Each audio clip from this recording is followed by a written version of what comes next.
प्रश्नावली 12.3 का question number 2 समझेंगे हम।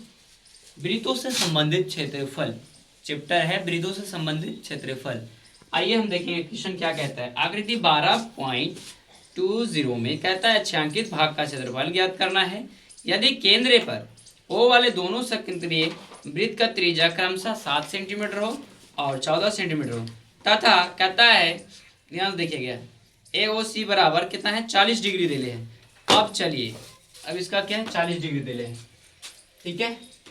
तो हम लोग यहाँ पर हम देख लिए, समझ लिए, इसका चित्र ये है ना। एक तो ये बाहर वाला बड़ा बोल सकते हैं, इसको बिग बोल देंगे, इसको हम स्मॉल बोलेंगे। क्या बोलेंगे इसको? स्मॉल। ये छोटा वाला बाहर वाला का कितना है 14 सेंटीमीटर है और इसका त्रिज्या 7 सेंटीमीटर है, ठीक है, याद रखिएगा। आज इसमें क्या कहता है, दिया है बड़ा वृत्त का त्रिज्या r बराबर 14 सेंटीमीटर, छोटा वृत्त का कितना है 7 सेंटीमीटर और कोण यानी कि थीटा का मान बन रहा है हमारा 40 डिग्री का। 40 डिग्री हो गया। चलिए अब कहता है सूत्र से हम देखेंगे।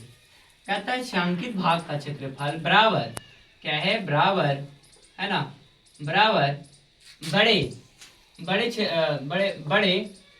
क्या बोलता है वृत्त का त्रिज्या खंड का क्षेत्रफल माइनस छोटे त्रिज्या खंड का क्षेत्रफल बराबर। आप देखेंगे यहाँ पे क्या देले है, जो देले है उस चीज को हम स्टार्ट करेंगे।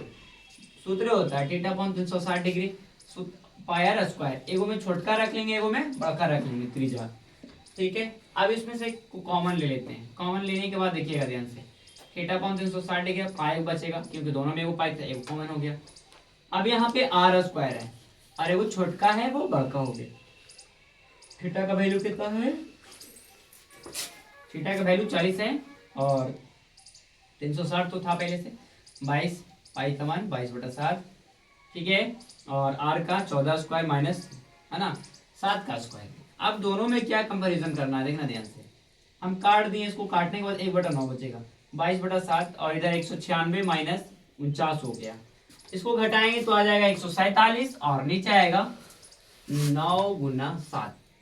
अब 22 से 147 में गुना कर लेना है और गुना करने के बाद हमको पास ये वैल्यू आ जाएगा 3234 आ जाएगा बटा 963 हो जाएगा। अब देखिएगा 21 बार में 154 कटता है, क्या होता है 154, मतलब 32 जो है 32 34 है, 21 से 154 बार में कट जा रहा है।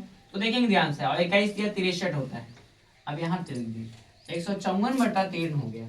तो हमारा यही आंसर कह रहा था सेंटीमीटर स्क्वायर में प्राप्त हो गया। तो क्या हमको छायांकित भाग का क्षेत्रफल प्राप्त हो चुका है।